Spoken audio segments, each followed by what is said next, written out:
Like कीजिए, share कीजिए और सब्सक्राइब कीजिए। आज हम बात करेंगे जॉइंट्स एंड बोन हेल्थ के बारे में, मतलब हमारी हड्डियां और जोड़ों से संबंधित जो हमारे पास प्रोडक्ट हैं।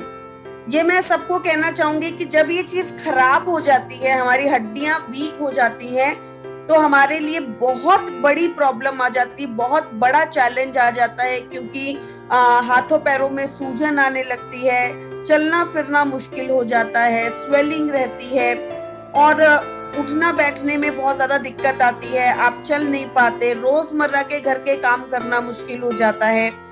तो ये कोई ऐसे सप्लीमेंट्स नहीं है जिसको आपको 60 साल की उम्र में, 65 साल की उम्र में शुरू करना है। जब आपको कोई प्रॉब्लम हो तभी आपको शुरू करना है। जॉइंट एंड बोन हेल्थ ये एक ऐसा सेगमेंट है जो हर किसी को अपनी उम्र के हिसाब से, अपनी डाइट के हिसाब से, अपनी रिक्वायरमेंट के हिसाब से अपनी लाइफ में ऐड करना चाहिए। ये बहुत ज्यादा जरूरी है, राइट? तो चलिए सबसे पहले तो बात करते हैं हड्डियों के बारे में, हड्डियों की हेल्थ के बारे में, जॉइंट्स एंड बोन हेल्थ के बारे में। तो देखिए, आज अगर हम बात करें तो जॉइंट्स में प्रॉब्लम, हड्डियों में प्रॉब्लम, स्पेशली अर्थराइटिस की बीमारी लगातार तेजी से बढ़ती जा रही है। आज सुबह से ही मेरे पास कम से कम 3 मैसेजेस आ चुके हैं कि मैम एक छोटी बच्ची है 12-15 साल की, जिसका विटामिन डी, मतलब बॉडी के अंदर विटामिन डी जो है सिर्फ 7 है, 7 है, राइट? हालांकि विटामिन डी कितना होना चाहिए? अप्रोक्सीमेटली 30 to 50 के आसपास होना चाहिए, मतलब ज्यादा अमाउंट्स में होना चाहिए। बट अगर किसी बच्ची का, 12 से 15 साल की बच्ची का विटामिन डी जब सिर्फ 7 होगा, 7 होगा, तो आप सोच के देखिए कि उसकी हड्डियां कितनी ज्यादा वीक होंगी, राइट? और ये जो चीज है उन्हें आगे लाइफ में कितना ज्यादा अफेक्ट करेगी, कितना ज्यादा उनके लिए प्रॉब्लम होगी। क्योंकि हम सब जानते हैं कि अगर आपकी हड्डियां मजबूत नहीं होंगी तो आपको मसल क्रैम्पिंग्स हो सकते हैं। इवन मेंस्ट्रुएशन साइकिल्स के टाइम पर जो पेन होता है, मैंने पिछली बार भी आपको विमेन हेल्थ में भी बताया था कि मेंस्ट्रुएशन पेन, मेंस्ट्रुएशन क्रैम्प्स जो होते हैं वो ज्यादातर कारण उसका क्या होता है? कैल्शियम की कमी भी हो सकता है, आपकी बॉडी में सीवियर विटामिन डी की डेफिशिएंसी भी हो सकती है, राइट? तो ये आजकल सबसे ज्यादा देखी जाने वाली चीज है, सबसे ज्यादा ऑब्जर्व की जाने वाली चीज है कि बच्चों की हड्डियां कमजोर है। अगर मैं आपसे बात करूं कि क्यों कमजोर है, तो आप में से ज्यादातर लोग हम जानते हैं जो बड़े शहरों में रहते हैं, स्पेशली दिल्ली, बॉम्बे, पूना, बैंगलोर, जितनी भी बड़ी सिटीज हैं, आज सारी सिटीज के अंदर फ्लैट्स का ट्रेंड ज्यादा है। क्योंकि ऑब्वियसली आजकल घर मिलना इतना मुश्किल है कि आप अपना प्रॉपर एक जमीन लेकर घर बनाएं, तो सब लोग ज्यादातर क्या करते हैं? फ्लैट्स में मूव इन करते हैं, क्योंकि ज्यादा फैसिलिटी है वहां पर। अब आप सोच के देखिए कि जब हम फ्लैट्स में रहते हैं तो वहां पे सनलाइट नहीं आती, सनलाइट बहुत कम आती है। छोटे बच्चों को पुराने जमाने में क्या होता था? पुराने जमाने में घर के आंगन में खाट बिछा दी जाती थी और छोटे बच्चों को सुबह सुबह मालिश करके उस खाट पे लेटा दिया जाता था, उस बिस्तर पे उन्हें लेटाया जाता था। घर में दाई माँ आती थी, उसकी मालिश करती थी और उसके बाद उस बच्चे को सूरज की किरणों के अंदर, मतलब थोड़ा सा छाया करके वहां पे सुलाया जाता था, ताकि उस बच्चे के शरीर में ज्यादा विटामिन डी एब्जॉर्ब हो। पर आज अगर आप देखेंगे तो बच्चे ज्यादातर एसी के कमरों में रहते हैं। अगर आपके घरों में भी छोटे बच्चे हैं, न्यूली बॉर्न बेबीज हैं, इवन जो यंग मदर्स हैं, जो अभी अभी जिन्होंने फर्स्ट चाइल्ड को बर्थ दिया है, आप ऑब्जर्व कीजिए कि आप अपने बच्चों को आज कहाँ पे रखते हैं? ज्यादातर एसी में रखते हैं, राइट? अब अगर हम ऐसे अपने बच्चों को बड़ा करेंगे तो ऑब्वियसली विटामिन डी की डेफिशिएंसी उनके शरीर में रहेगी ही रहेगी। आज फादर मदर दोनों वर्किंग है, दोनों सुबह सुबह अपना चले जाते हैं अपने ऑफिस के अंदर, घर में पीछे से बच्चा अपने ग्रैंड पेरेंट्स के साथ रहते हैं, शाम को आके आप उन्हें पार्क लेके जाते हैं, तब तक सूरज ढल चुका होता है, विटामिन डी आप नहीं ले सकते, राइट? तो ये एक बहुत सीवियर प्रॉब्लम है। आपका लाइफस्टाइल जैसे जैसे बदला है वैसे वैसे आपके शरीर में स्पेशली हड्डियों पे बहुत ज्यादा इम्पैक्ट आने लगा। और पुराने जमाने में ज्यादातर देखा जाता था कि 60 साल 65 साल की उम्र में इम्पैक्ट आना शुरू होता था, हड्डियां दर्द करने लगती थी। पर आज ये समस्या 35-40 साल से शुरू हो गई। इनमें से एक कॉमन समस्या है जिसका नाम है अर्थराइटिस। अर्थराइटिस में क्या होता है, अगर आपको मैं थोड़े से सिम्टम्स के बारे में बताऊं तो आप जब सुबह सुबह उठेंगे तो आपको आपके जॉइंट्स में जहां जहां पर आपके जॉइंट्स है, जॉइंट्स क्या होते हैं, आपकी बॉडी का जो जो पार्ट मुड़ सकता है, राइट, जैसे आप अपने हाथ को जहां जहां से मोड़ सकते हैं, आप अपने पैरों को मोड़ सकते हैं, उन एरियाज को हम बोलते हैं जॉइंट्स। तो जॉइंट्स के अंदर आपको सूजन दिखाई देगी, स्वेलिंग दिखाई देगी। जब आप जॉइंट्स पे हाथ लगाएंगे तो आपको लगेगा कि जॉइंट्स में गर्माइश है, मतलब थोड़ी सी हीट आपको लगेगी वहां पर, राइट। रेडनेस, मतलब आपको लगेगा कि वहां पे रेडनेस है, वो रेड हो गया है। और जब आप सुबह सुबह उठेंगे तो आपको ये प्रॉब्लम आएगी कि आप चल फिर नहीं पा रहे हैं, जॉइंट्स अच्छे से मूव नहीं कर पा रहे हैं। और बाद में जब आप नॉर्मल घर के काम करने लगेंगे तो आपके जॉइंट्स ठीक हो जाएंगे, राइट। शुरुआत इसकी अर्थराइटिस की ऐसे ही होती है, लेकिन धीरे धीरे जब सीवियर होता चला जाता है तो लोग उठना बैठना मुश्किल हो जाता है, चल फिर नहीं पाते। और जब बहुत सीवियर हो जाता है, एक टाइम आता है जब बहुत सीवियर हो जाता है, तो आप ऑब्जर्व करेंगे कि लोगों के लिए, लेडीज के लिए आग कूदना भी मुश्किल हो जाता है, पानी का गिलास पकड़ना भी मुश्किल हो जाता है। तो ये इतना सीवियर तक पहुंच सकता है, मतलब इतना ज्यादा सीवियर हो सकता है। कहीं पे भी हो सकता है, जैसे आपके पैरों के जॉइंट्स, हैंड के, हिप्स के, फीट के, स्पाइन के, जहां जहां पर भी आप जॉइंट्स की बात करते हैं वहां वहां पर ये हो सकता है। According to WHO, 1 in 6 people suffer from arthritis। मतलब आप सोच के देखिए कि कितना बड़ा डायग्नोसिस है ये, कि हर 6 में से एक इंसान जो है उसको अर्थराइटिस की समस्या है, राइट, अर्थराइटिस की प्रॉब्लम है। Osteoarthritis is the second most common joint problem. Osteoarthritis क्या होता है, जब आपकी हड्डियां वीक होने लगती हैं, आपकी हड्डियों में से कैल्शियम कम होने लगता है। और ये क्यों होता है, क्योंकि उम्र के साथ साथ जैसे जैसे आपकी उम्र बढ़ती है वैसे वैसे आपकी हड्डियों में से कैल्शियम निकलता है। स्पेशली अगर मैं औरतों की बात करूं, महिलाओं की बात करूं, तो महिलाओं की जो मेंस्ट्रुएशन साइकिल्स आती है उसमें ब्लड के साथ साथ कैल्शियम निकलता है। जब पहली प्रेगनेंसी होती है उसके बाद बहुत ज्यादा कैल्शियम निकल जाता है, दूसरी प्रेगनेंसी के बाद बहुत ज्यादा कैल्शियम निकल जाता है। और मेनोपॉज के बाद ज्यादातर आप देखेंगे कि लेडीज आपको बोलेंगे कि मेरी हड्डियां दर्द कर रही, आफ्टर 45, आफ्टर 50। ऐसा क्यों होता है, क्योंकि बहुत ब्लड लॉस हुआ, पहली प्रेगनेंसी में हुआ, आपने ध्यान नहीं दिया, राइट, आपका सारा ध्यान बच्चे पे चला गया, आपने कैल्शियम नहीं खाया, आपने विटामिन डी नहीं खाया, आपने फ्लेक्स नहीं खाया, आपने ऐसी कोई चीज नहीं खाई जो हड्डियों को मजबूत करे। दूसरी प्रेगनेंसी आई, फिर से कैल्शियम निकला, पहले वाला पूरा नहीं हुआ था, दूसरे में और डेफिशिएंसी आ गई, आपकी बोन्स वीक हो गई।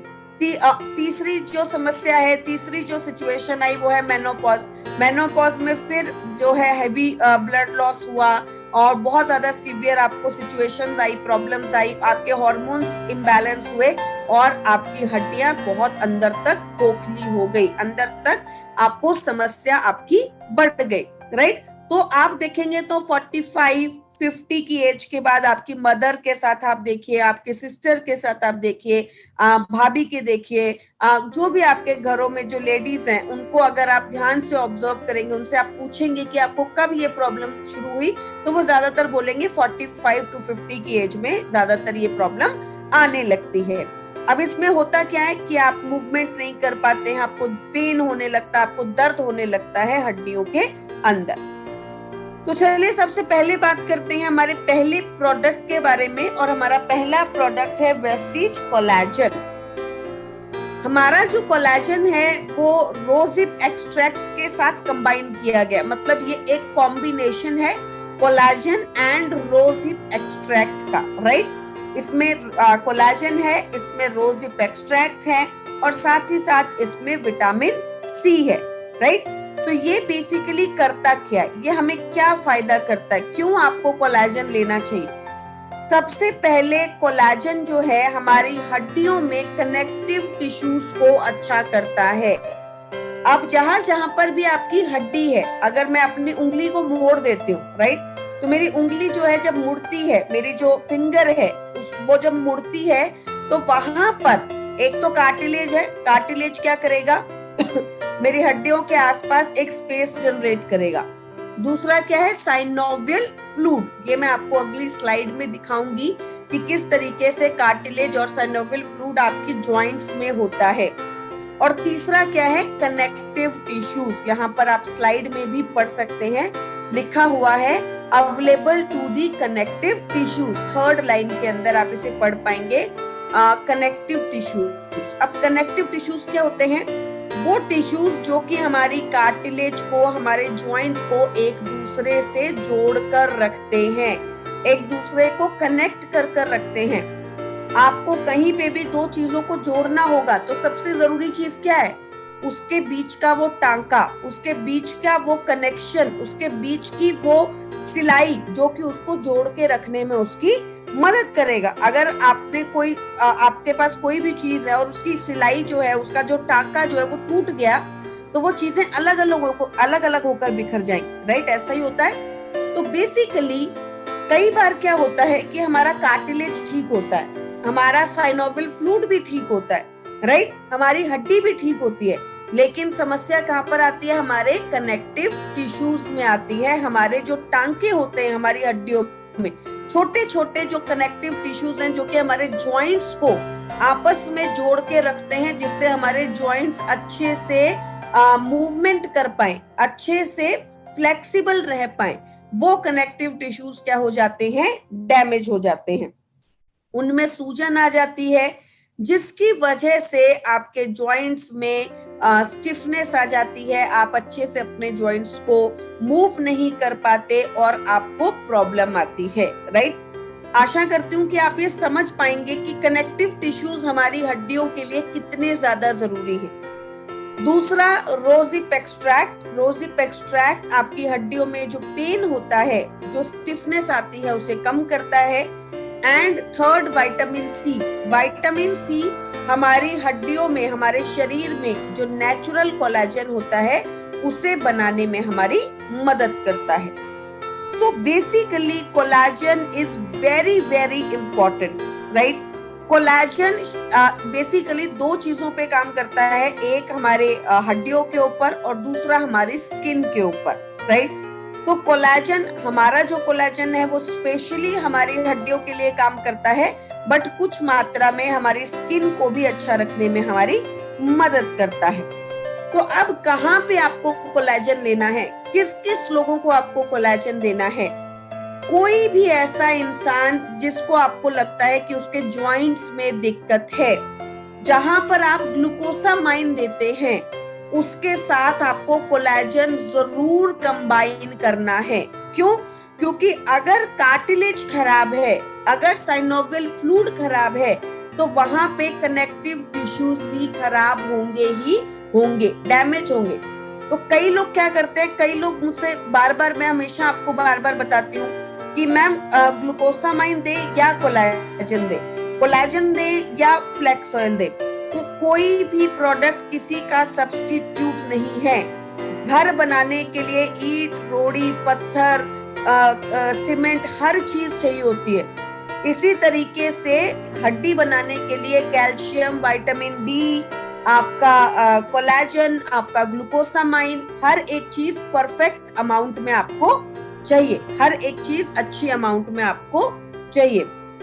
तो क्या करता है, आपके टिश्यूज को हेल्दी करता है, आपके कनेक्टिव टिश्यूज को अच्छा करता है, आपके जॉइंट्स को अच्छा करता है, आपके जॉइंट्स में जो फ्लेक्सिबिलिटी है, मतलब जॉइंट्स को मोड़ने की क्षमता, उसे अच्छा करता है। आपके जॉइंट्स में जो सूजन आती है, इन्फ्लेमेशन आती है, उसे कम करता है। आपके जॉइंट्स में जो स्टिफनेस आती है उसे कम करता है। तो बेसिकली कोलेजन किसको देना चाहिए, आप किसी को भी दे सकते हैं, कोई भी इसको ले सकता है, स्पेशली आफ्टर 30 लेडीज को, जेंट्स को, हर किसी को कोलेजन जरूर लेना चाहिए। It is a must product. मतलब आप कोलेजन लेंगे तो आपकी स्किन अच्छी रहेगी, आपके जॉइंट्स अच्छे रहेंगे, आपको प्रॉब्लम नहीं आएगी, आपकी फ्लेक्सिबिलिटी अच्छी रहेगी। स्पेशली आफ्टर 30 लेडीज को जरूर कोलेजन लेना चाहिए, राइट। आप 3 महीने के लिए लीजिए, 3 महीने का गैप कर दीजिए, फिर 3 महीने के लिए लीजिए, फिर 3 महीने का गैप कर दीजिए। मतलब आप 3 मंथ्स में जॉइंट से रिलेटेड प्रोडक्ट, अपनी हड्डियों से रिलेटेड प्रोडक्ट को जरूर लेते रहिए, जरूर कंबाइन करते रहिए, ताकि आपकी हड्डियों में दिक्कत ना आए, ताकि डैमेज ना आए, क्योंकि डैमेज होने के बाद हड्डी बनाना बहुत ही मुश्किल काम है। कितना लेना है? 1 sachet per day, 1 sachet per day आपको लेना है। पानी में आपको मिक्स करना है और इसे कंज्यूम करना है।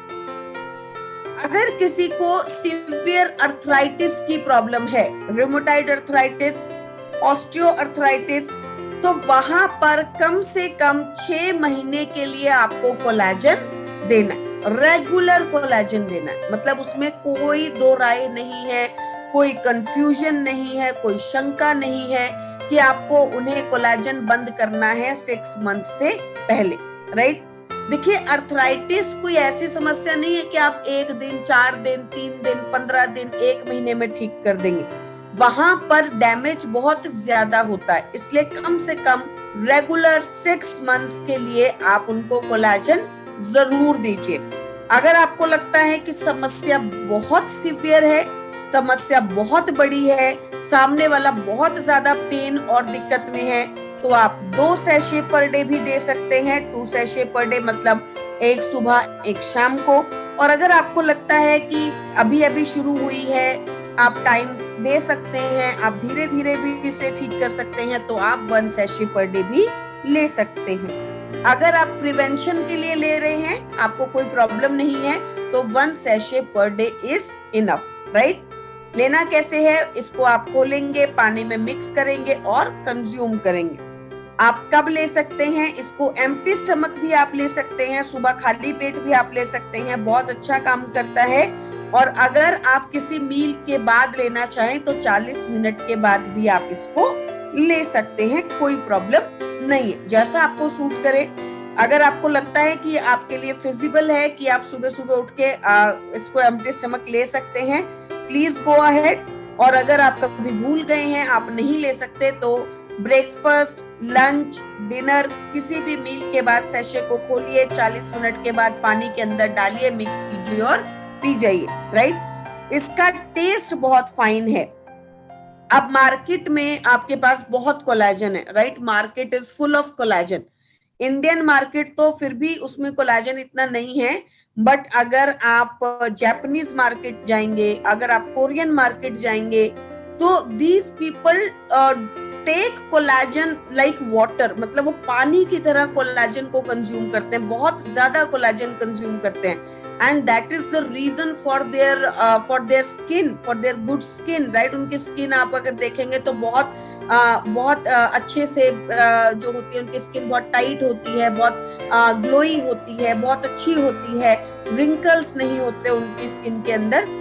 Why? Because कोलेजन आपके टिश्यूज को बनाकर रखता है, टिश्यूज को हेल्दी रखता है, टिश्यूज की स्ट्रेंथ को मेंटेन करके रखता है, जिसकी वजह से आपकी हड्डियां और आपकी स्किन जो है वो अच्छी रहती है। तो बेसिकली आप कोलेजन जो है वो नॉर्मली ले सकते हैं। आफ्टर 30 आप रेगुलर मेरे हिसाब से अपनी डाइट का इसको हिस्सा बनाकर रखिए। Now let's move to the next product. Next product की तरफ चलते हैं और हमारा नेक्स्ट प्रोडक्ट है ग्लूकोसामाइड। तो चलिए, जैसे कि मैंने आपको कार्टिलेज के बारे में बताया और साइनोवियल फ्लूइड के बारे में बताया, तो मैं एक पिक्चर दिखाकर आपको उसके बारे में थोड़ा सा डिस्क्राइब करती हूँ। देखिए, ये आपको जो पिक्चर दिखाई दे रही है, ये पिक्चर जो है ये आपका हड्डी है, आपका जॉइंट है। यहाँ पर आप देखेंगे दोनों जॉइंट के बीच में एक ब्लू कलर का कुशन बना हुआ है, राइट। उसे हम बोलते हैं कार्टिलेज। ये इस कुशन को आप क्या बोलेंगे? कार्टिलेज। ये कार्टिलेज क्यों लगाया गया है? ताकि आपकी हड्डियां आपस में टकराएं नहीं। आपकी हड्डियां टकराएंगी तो क्या होगा, आपको पेन होगा, दर्द होगा और आपको सीवियर डैमेज हो जाएगा।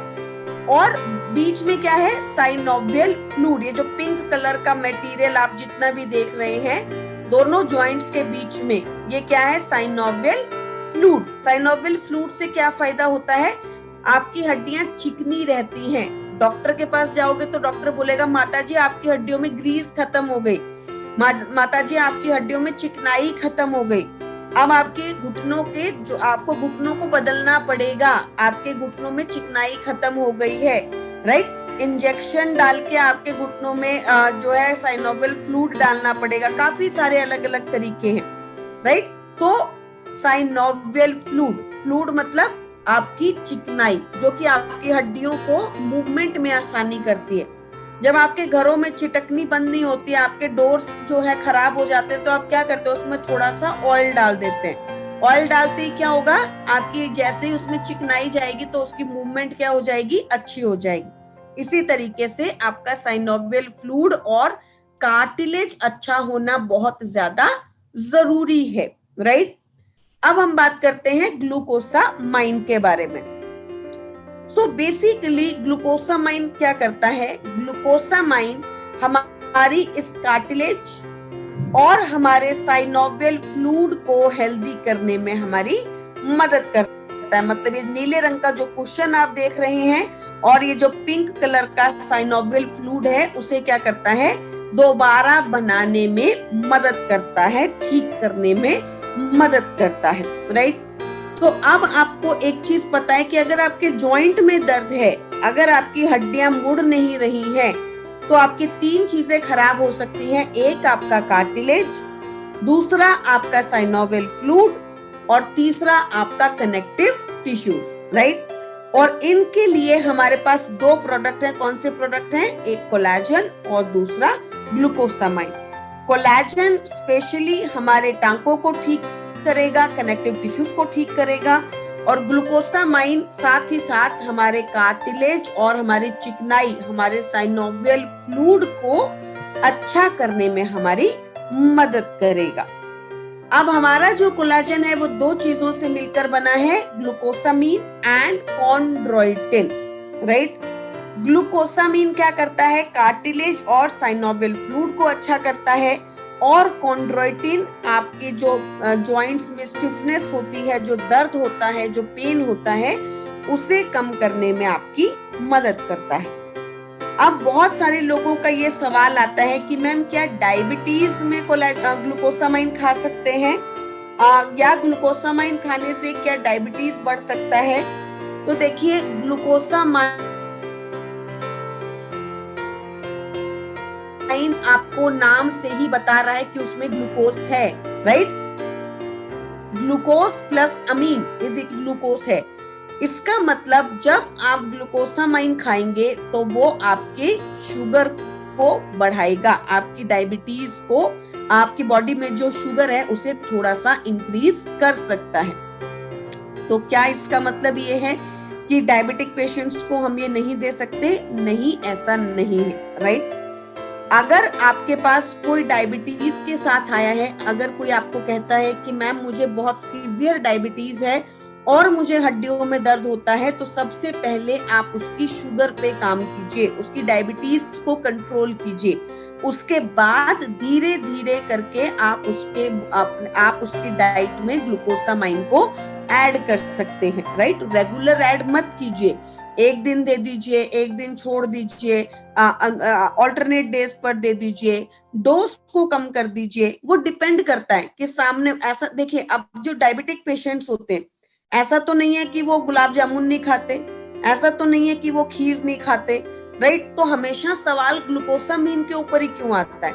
आप सारी चीजें खाते हैं, डायबिटिक पेशेंट सब खाते हैं। मैंने ऐसे डायबिटिक पेशेंट्स भी देखे हैं जो 2 गुलाब जामुन खा के उसके बाद 2 शुगर की गोली खा लेते हैं, राइट। तो ऐसा कुछ नहीं है कि आप नहीं खा सकते। आप डिसाइड कीजिए, आप चेक कीजिए, आप देखते रहिए उनकी शुगर को और धीरे धीरे ग्लूकोसामाइन को उनकी डाइट में ऐड कर दीजिए, राइट। आपको लेकिन उनकी शुगर को चेक में रखना पड़ेगा। तो ऐसा अपने माइंड में कोई आप वो मत बनाइए कंक्लूजन कंडीशन की डायबिटिक पेशेंट्स के लिए ग्लूकोसामाइन नहीं है, नहीं, उनकी डायबिटीज को थोड़ा सा बढ़ा सकता है, पर इसका मतलब ये है कि हमें ध्यान से देना पड़ेगा। कितना डोज आपको इसका लेना है? 2 टैबलेट्स ट्वाइस डेली, मतलब दो टैबलेट्स दिन में 2 बार। आफ्टर मील्स मतलब खाना खाने के 40 मिनट बाद। जैसे कि मैं हमेशा कहती हूँ कि आफ्टर मील खाना खाने के 30 से 40 मिनट बाद, बिफोर मील खाना खाने के 30 से 40 मिनट पहले, विद मील खाना खाने के साथ, राइट। तो आपको पता है कि आफ्टर मील है तो खाना खाने के 30 से 40 मिनट के बाद है। ग्लूकोसामाइन अगेन मैं आपको इंस्ट्रक्ट करूंगी, आपको बताऊंगी, आपको समझाऊंगी कि आफ्टर 30-35 हर एक महिला को शुरू कर देना चाहिए। आप रेगुलरली इसको लीजिए, 3 मंथ्स के लिए ले लीजिए, थोड़े दिन का गैप कर दीजिए, फिर 3 मंथ्स के लिए ले लीजिए, फिर गैप कर दीजिए। तो रेगुलर आपकी डाइट का ये हिस्सा होना चाहिए, क्योंकि आपके जॉइंट्स का काम इससे चलेगा, आपकी कार्टिलेज इससे बनेगी, आपका साइनोवियल फ्लूइड इससे बनेगा, और वो टाइम टू टाइम रिकवर करना जरूरी है। तो प्लीज आप वेट मत कीजिए कि डॉक्टर आपको बोलेगा कि माता जी आपकी हड्डियों में चिकनाई खत्म हो गई है, तब आप ग्लूकोसामाइन को ऐड करेंगे। समय समय पर आपको ग्लूकोसामाइन ले लेना चाहिए। अब हम आगे बढ़ते हैं हमारे अगले प्रोडक्ट की तरफ, और जो कि है वेस्टीज कैल्शियम। तो देखिए, कैल्शियम हमारी हड्डियों के लिए बहुत ही ज्यादा जरूरी सप्लीमेंट है। अगर आप हार्ट की बात करें तो आपके हार्ट को पंप करने के लिए कैल्शियम की रिक्वायरमेंट होती है। आपके ब्लड प्रेशर को मेंटेन रखने के लिए कैल्शियम की रिक्वायरमेंट होती है। हमारी हड्डियों को अच्छा रखने के लिए कैल्शियम की रिक्वायरमेंट होती है। यहाँ पर आप पिक्चर देखेंगे तो पिक्चर में आपको नॉर्मल बोन दिखाई देगी। एक पिक्चर है, ऊपर नॉर्मल बोन लिखा हुआ है और नीचे लिखा हुआ है ऑस्टियोपोरोसिस। आप ध्यान से देखिए, नॉर्मल बोन और ऑस्टियोपोरोसिस की बोन में कितना डिफरेंस है, मतलब कितनी खोखली हो गई है आपकी हड्डियां, राइट। और अगर आप ज्यादातर देखेंगे तो मैं ज्यादा नहीं कहूंगी, पर मैं कहूंगी कि 100 में से 75 to 80% महिलाओं की हड्डियां ऐसी ही खोखली होती हैं। क्यों? क्योंकि हम रेगुलर कैल्शियम नहीं लेते, हमारी डाइट में कैल्शियम बहुत ज्यादा ऐड नहीं होता, जिसकी वजह से हमारी हड्डियां धीरे धीरे खोखली होती चली जाती हैं। हड्डियों को मजबूत करने के लिए क्या चाहिए? Vitamin D. Vitamin D basically एक ऐसा सप्लीमेंट है, एक ऐसा पोषण है जो आपको हर चीज के लिए चाहिए। विटामिन डी आपके कोलेस्ट्रॉल को अच्छा करने के लिए आपको चाहिए। अगर आपका वेट लॉस नहीं हो रहा, अगर आपके वेट लॉस में सीवियर प्रॉब्लम आ रही है, there could be some reason कि आपकी बॉडी में विटामिन डी की डेफिशिएंसी है। Please go and check. अगर आपका विटामिन डी खराब है तो आपका वेट लॉस भी नहीं हो सकता, राइट। अगर आपका विटामिन डी खराब है तो आपका कोलेस्ट्रॉल भी हाई हो सकता है, आपकी बॉडी कोलेस्ट्रॉल हाई दिखाएगी। ये बात हमने पहले भी अपनी ट्रेनिंग में डिस्कस की है, बताई है मैंने आपको कि विटामिन डी जो होता है उसकी वजह से भी हमारा शरीर कोलेस्ट्रॉल ज्यादा बनाता है, जिसकी वजह से आपको कई बार आपकी बॉडी में कोलेस्ट्रॉल हाई दिखाई देता है। कैल्शियम एब्जॉर्प्शन, अगर आपकी बॉडी में विटामिन डी नहीं है तो कैल्शियम आपके शरीर में एब्जॉर्ब नहीं हो सकता।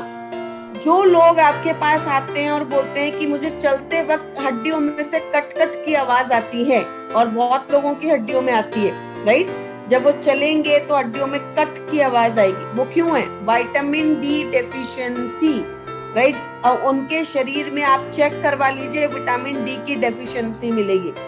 जो थायराइड के पेशेंट्स हैं, विटामिन डी की डेफिशिएंसी आम प्रॉब्लम है। जो पीसीओडी के पेशेंट है, विटामिन डी की डेफिशिएंसी आम प्रॉब्लम है। जो डायबिटीज के पेशेंट है, विटामिन डी की डेफिशिएंसी आम प्रॉब्लम। तो मैं आपको ये सजेस्ट करूंगी कि आपको कभी भी हड्डियों से संबंधित कोई दिक्कत हो तो सबसे पहले आप जाकर अपना विटामिन डी टेस्ट करवा लीजिए, क्योंकि ज्यादातर वो सीवियर डेफिशिएंसी में आजकल आता है। हर 100 में से 9 लोगों को, 8 लोगों को विटामिन डी की डेफिशिएंसी, हर 10 में से 9 लोगों को या 8 लोगों को विटामिन डी की डेफिशिएंसी होती है। आजकल इतना ज्यादा विटामिन डी डेफिशिएंसी देखी जाती है। तो अब डोसेज क्या है कैल्शियम की, हमारे डेली डाइट में हमें कितना कैल्शियम लेना चाहिए? तो हमारा जो एक कैप्सूल है, 1 कैप्सूल हमें जो है 250 mg ऑफ कैल्शियम देता है। रोजमर्रा के जीवन में हमें कितना चाहिए? 1000 मिलीग्राम, 1000 मिलीग्राम कैल्शियम चाहिए। एक कैप्सूल 250 मिलीग्राम देता है, 250 mg देता है। तो आप जो है वो 2 to 3 कैप्सूल्स ले सकते हैं। डिपेंड करता है कि आपकी डाइट कैसी है। मेरी डाइट में पनीर बहुत ज्यादा है, टोफू बहुत ज्यादा है, दूध मिल्क का कंजम्पशन बहुत ज्यादा है, तो अगर मैं एक कैप्सूल पर डे भी लूं तो चलेगा। लेकिन अगर किसी की डाइट में मिल्क नहीं है, टोफू नहीं है, पनीर नहीं है, स्प्राउट्स नहीं है, तो आप 2 to 3 कैप्सूल्स पर डे ले सकते हैं। आफ्टर मील्स मतलब खाना खाने के 40 मिनट के बाद। एक चीज का आपको ध्यान रखना है कि कैल्शियम और आयरन कभी भी एक साथ नहीं लेना। कैल्शियम और आयरन के बीच में कम से कम 3 घंटे का गैप होना चाहिए, राइट? मतलब अगर मैंने अभी अभी कैल्शियम खाया है तो मुझे 3 घंटे के बाद कोई आयरन खाना है, आयरन का सप्लीमेंट खाना है। अगर मैंने अभी अभी आयरन खाया है तो 3 घंटे के बाद मुझे कैल्शियम का सप्लीमेंट खाना है, राइट?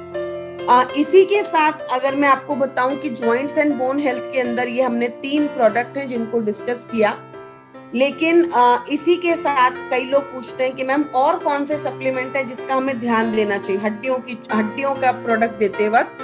तो कॉम्बायोटिक्स आप जरूर लिख लीजिए, राइट? जैसे मैंने आपको पिछली बार बताया था कि कॉम्बायोटिक्स में विटामिन डी, उसकी रिक्वायरमेंट अगर आप 2 कैप्सूल लेते हैं तो रोज की रिक्वायरमेंट पूरी हो जाती है। मतलब अगर आप कैल्शियम खा रहे हैं और कॉम्बायोटिक्स 2 कैप्सूल पर डे खा रहे हैं तो आपका विटामिन डी की डेफिशिएंसी क्या हो रही है? पूरी हो रही है। काफी विटामिन डी उसके अंदर है, राइट? 200 IU है, 400 IU चाहिए होता है, तो 2 कैप्सूल पर डे आप अपनी डाइट में ऐड कर लीजिए। रोज का विटामिन डी आपका पूरा हो जाएगा। डेफिशिएंसी की कोई बात ही नहीं है, डेफिशिएंसी का कोई चक्कर ही नहीं, राइट? देन विटामिन B12, वो भी बहुत मात्रा के अंदर कॉम्बायोटिक्स में है, ऑलमोस्ट 100% शायद। अगर आप एक कैप्सूल लेते हैं तो 100% रिक्वायरमेंट पूरी कर देता है, जिसकी वजह से आपकी हड्डियां बहुत मजबूत रहती हैं, आपको आपकी हड्डियों की प्रॉब्लम आपको नहीं होती। तो जब भी आप हड्डियों से रिलेटेड प्रोडक्ट बनाएंगे, कॉम्पोजिशन बनाएंगे, प्रोडक्ट को एक साथ करेंगे, तो आपको कॉम्बायोटिक्स को भी ध्यान में रखना है। अगर विटामिन डी की डेफिशिएंसी है तो आपको जरूर डालना है, अगर नहीं है तो भी आप जरूर डाल दीजिए, ताकि विटामिन B12, विटामिन डी की प्रॉब्लम उनको ना आए। दूसरा प्रोडक्ट जिसके बारे में मैं डिस्कस करूंगी that is curcumin, right? Curcumin specially arthritis की प्रॉब्लम में please add curcumin. Severe joint pain की प्रॉब्लम में, जहां पे कोई आपको कह रहा है, आपकी मदर आपको कह रही है कि मेरी हड्डियों में बहुत दर्द रहता है, सुबह शाम उनको पेन होता है, please add curcumin, right? along with your collagen और ग्लूकोसामाइन और कैल्शियम, ऑलवेज ऐड करक्यूमिन, क्योंकि करक्यूमिन जैसे मैंने आपको बताया था एंटी इन्फ्लामेटरी है। एंटी इन्फ्लामेटरी क्या होता है? सूजन को कम करता है, राइट? अगर वो सूजन को कम करता है तो आपकी जॉइंट्स में जो स्वेलिंग है, जो सूजन है, उसे कम करने में आपकी मदद करेगा, जिसकी वजह से आपको बहुत अच्छे रिजल्ट्स मिलने में मदद मिलेगी। मतलब बहुत पावरफुल रिजल्ट्स आपको मिल सकते हैं। नेक्स्ट प्रोडक्ट जो कि मैं आपको सजेस्ट करूंगी that is flax oil, right? Flax oil again ये ओमेगा 3 इसमें बहुत अच्छी मात्रा में है, इसके अंदर विटामिन ई बहुत अच्छी मात्रा में है और एंटी इन्फ्लामेटरी है, मतलब सूजन को कम करता है, जिसकी वजह से ये हमें बहुत अच्छे रिजल्ट्स दे सकता है। तो जब भी आप जॉइंट, हड्डियां, इनसे रिलेटेड बात करें तो ये 5-6 ऐसे प्रोडक्ट हैं जिनको हमें हमेशा अपने माइंड में, अपने ध्यान में रखना चाहिए। This is all about joint and bone health. Now I will go to Arpana ma'am so that we can discuss some of the queries जो कि हमें रोजमर्रा में आती हैं।